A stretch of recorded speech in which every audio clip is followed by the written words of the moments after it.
Oke, di video kali ini gue mau update dulu video tahunan gadget sehari-hari yang udah ada sejak beberapa tahun terakhir. Tapi kali ini gue mau lebih fokus ke Everyday Carry atau EDC. Jadi beberapa tech atau gadget yang gue mau share kali ini adalah barang-barang yang sering gue pakai sehari-hari dan sering dibawa juga pas lagi bepergian. Beberapa item ini mungkin ada yang sama kayak sebelumnya, tapi sepertinya tahun ini banyak yang beda sih. So, ini dia Everyday Carry edisi 2025. Oke, pertama-tama kita bahas dari HP dulu deh, karena tahun ini gue mulai pakai dua HP. Ada iPhone 16 Pro Max dan Samsung Galaxy S25 Ultra.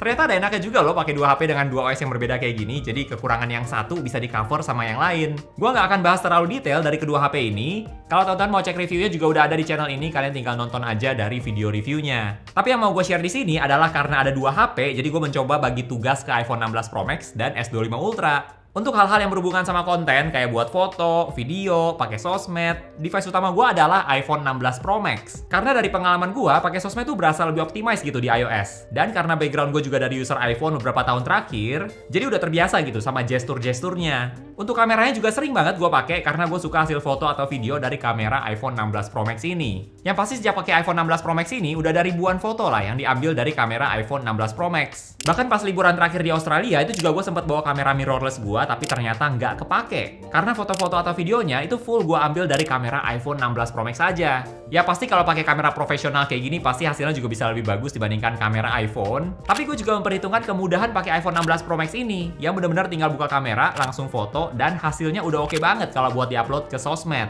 Plus karena gue juga suka edit foto, gue juga biasanya manfaatin fitur ProRAW di iPhone 16 Pro Max. Nah, sedangkan kalau di S25 Ultra, gue biasanya pakai HP ini lebih ke buat hal-hal yang sifatnya produktivitas, karena gue cukup suka multitasking di S25 Ultra yang bisa split screen kayak gini. Bisa sambil nonton sambil ketik script, atau buka kalender, email, dan sebagainya. Menurut gue ini fitur yang bagus banget sih buat multitasking. Terus kalau buat nonton atau main games, kedua HP ini sama-sama bagus experience-nya, baterainya awet banget, dan layarnya juga bagus. Gue gak gitu sering sih pakai kamera S25 Ultra buat foto-foto kayak di Instagram gitu, tapi bukan karena kameranya nggak bagus, tapi gue lebih prefer look dari kamera iPhone 16 Pro Max. Mungkin karena udah terbiasa juga sih cara pakainya, settingsnya, termasuk kalau buat video juga sama. Tapi kamera S25 Ultra ini unggul soal zoom, jadi kalau gue mau lihat sesuatu yang jauh banget, misalnya ada tulisan yang rada jauh, itu gue bisa andelin zoom dari kamera S25 Ultra. Plus soal AI juga, S25 Ultra sejauh ini menurut gue AI-nya masih lebih reliable dalam berbagai hal dibandingkan kayak di Apple Intelligence. Jadi seperti yang gue bilang tadi, dua HP ini saling menutupi kekurangan satu sama lain. Oh ya, untuk case yang gue pakai, kalau di iPhone 16 Pro Max sekarang gue lagi pakai case dari Dbrand yang Ghost Case versi kedua. Menurut gue yang Ghost Case kali ini kualitasnya lebih bagus sih, berasa loh bedanya. Kalau teman-teman ingat, gue juga dulu pernah share yang Ghost Case versi pertama itu yang cepet banget banyak baretnya walaupun baru dipakai. Tapi kalau di versi kedua ini udah lebih bagus bahannya, terasa lebih tebal juga dan lebih nggak gampang baret. Gue udah pakai sejak iPhone 16 Pro Max ini dirilis, berarti sejak April langsung pakai case ini. Dan sampai sekarang pas video ini dibuat, case-nya juga masih mulus. Sedangkan di S25 Ultra, gue pakai case yang transparan juga, namanya Crystal Palace Snape dari Zack yang juga bagus, bahannya tebal, jadi bisa bantu proteksi S25 Ultra kalian. Next, kita lanjut lagi, Everyday Carry selanjutnya adalah ini. Apple Watch Series 10 dengan warna jet black dan ukuran yang gue pakai ini adalah yang 46 mm.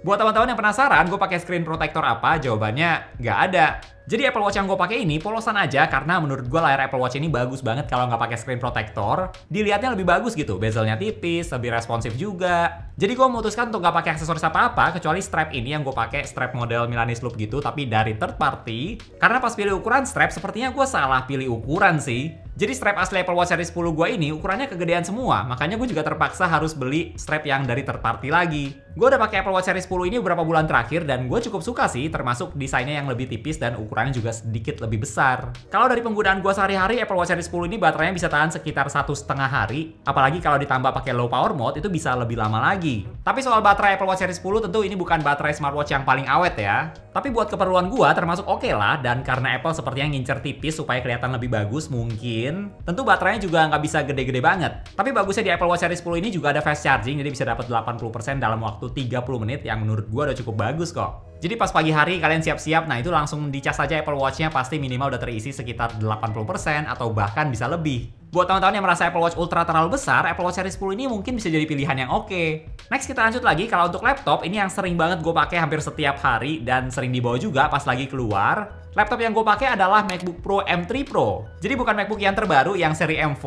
tapi menurut gue MacBook Pro M3 Pro ini so far masih bagus banget sih buat keperluan gue. Layarnya bagus, baterainya awet, performa juga bagus. Dan karena kebanyakan kerjaan gue seputar edit foto atau edit video, menurut gue MacBook ini udah lebih dari cukup. Kalau teman-teman mau cek video reviewnya, gue juga udah pernah bahas di channel ini review dari MacBook Pro M3 Pro, jadi kalian bisa langsung aja nonton video reviewnya. Nah, kalau lagi di studio ini, biasanya gue pakai MacBooknya sambil dicolok ke studio display kayak gini, jadi gue bisa edit foto atau video dengan nyaman, dengan layar yang lebih besar, dan performanya ngandelin dari MacBook Pro M3 Pro ini. Ngomong-ngomong soal studio display, ini tentu bukan everyday carry, tapi ya sekedar informasi aja. Gue nggak bisa bilang monitor ini worth it, tapi menurut gue ini monitor yang bagus. Gue suka banget resolusinya yang udah 5K, terus warnanya juga bagus, jadi ngebantu banget waktu lagi ngedit. Plus speakernya juga juara banget. Speakernya ini kalau kalian pakai dalam volume full, wah itu bisa ganggu tetangga kalian sih. Jadi memang susah buat dibilang worth it karena harganya mahal, tapi memang ada harga, ada kualitas. Nah, kalau kita lanjut lagi ke bagian iPad yang gue pakai sehari-hari adalah iPad Pro M4 yang 11 inci. Gue suka banget kalau lagi main game sambil pegang iPad-nya karena tipis dan ringan banget. Jadi pegangnya nyaman menurut gua. Terus yang gue suka juga dari iPad ini adalah layarnya yang bagus, tandem OLED, jadi enak banget lihat layarnya pas lagi nonton atau main games. Lalu iPad ini juga tentu saja soal performa nggak usah diragukan lagi. Bahkan kayaknya spesifikasinya itu terlalu bagus ya, dan jujur aja sampai sekarang gua nggak pernah merasa iPad ini tuh kurang kenceng atau lemot, karena ngapain aja udah lancar banget. Main games bisa rata kanan, terus edit foto, edit video, multitasking, itu juga lancar banget. Biasanya kalau lagi berpergian gitu gue kadang bawa MacBook, kadang juga bawa iPad. Tapi biasanya kalau lagi nggak ada keperluan buat ngedit video, gue lebih pilih bawa iPad aja sih dibandingkan MacBook. Karena tentu saja lebih praktis dan ringan banget dibandingkan MacBook Pro yang beratnya beda jauh. Gue sendiri nggak gitu pakai iPad buat ngedit video sih, karena gue udah nyaman pakai Final Cut Pro yang versi di macOS. Dan walaupun udah sempet cobain edit video di Final Cut Pro iPad, tapi menurut gue cara pakainya nggak bener-bener sama. Jadi kalau urusan edit video, gue lebih andelin MacBook dibandingkan iPad. Bukan karena iPad-nya nggak bisa, tapi karena gue udah terbiasa pakai Final Cut Pro yang versi di MacBook. Oh ya, untuk iPad Pro M4 gue juga pakai aksesoris Apple Magic Keyboard, tapi udah dikasih skin dari D-Brand. Tapi ya mau itu Magic Keyboard ini atau keyboard case apapun lah, menurut gue termasuk aksesoris iPad yang bagus sih. Karena sangat membantu, terutama buat kerjaan yang butuh banyak ketik, kayak misalnya buat script dan sebagainya. Nah, keyboard case ini penting banget. Terus yang gue suka juga dari Magic Keyboard ini adalah bisa cas iPad-nya langsung dari Magic Keyboard, udah ada port Type-C seperti ini. Jadi port di iPad kalian itu bisa dipakai buat yang lain, misalnya eksternal SSD. Ngomong-ngomong soal SSD, gue juga pakai SSD portable yaitu Lexar SL500 1TB. Nah, karena gue biasanya selalu pilih iPad atau MacBook yang storage-nya paling kecil, karena harga upgrade storage di produk Apple tuh biasanya harganya mahal. Jadi biasanya gue akan selalu pakai eksternal SSD kayak gini. Buat kerjaan gue ini bantu banget loh. Jadi bisa edit video langsung dari SSD-nya, dan karena storage-nya juga 1TB, ini juga ngebantu buat simpen berbagai file atau klip video yang udah gue shoot dan siap diedit. Buat teman-teman yang sama kayak gue juga, yang biasanya pilih device itu yang storage-nya paling kecil, nah kalian juga bisa manfaatin eksternal SSD seperti ini, dan gue juga bisa rekomendasiin ini sih, Lexar SL500. Kalau dari pengalaman gue pakai SSD ini buat edit video pun speednya bagus, termasuk lancar. Lalu kalau kita lanjut lagi ke bagian headphone, jadi headphone yang sering gue pakai dan sering gue bawa juga adalah AirPods Max. Kebetulan AirPods Max yang gue pakai ini masih yang versi Lightning, bukan yang Type-C. Menurut gue AirPods Max ini masih bagus kok sampai hari ini. Gue suka kualitas suaranya yang oke banget dengan tipikal suara yang lebih ke arah bright, bukan yang ngebass banget. Dan gue juga sering pakai buat edit video. Jadi gue biasanya akan colok ke MacBook pakai kabel audio Lightning 3,5 mm. Dan kalau ditanya kenapa pakai kabel, ya biar cutting clipnya itu tepat gitu. Kalau wireless itu kan ya namanya wireless pasti sedikit banyak ada delay-nya, jadi biar klipnya itu nanti nggak salah potong, nggak salah cut, jadi gue lebih baik pakai kabel audio ketika lagi ngedit. Yang gue kurang suka dari AirPods Max ini ada dua hal. Selain case-nya yang agak aneh dan nggak terlalu melindungi AirPods Max-nya juga, satu lagi yang gue kurang suka adalah nggak bisa dimatiin. Jadi berasa ada daya baterai yang terbuang sia-sia gitu kalau lagi nggak dipakai.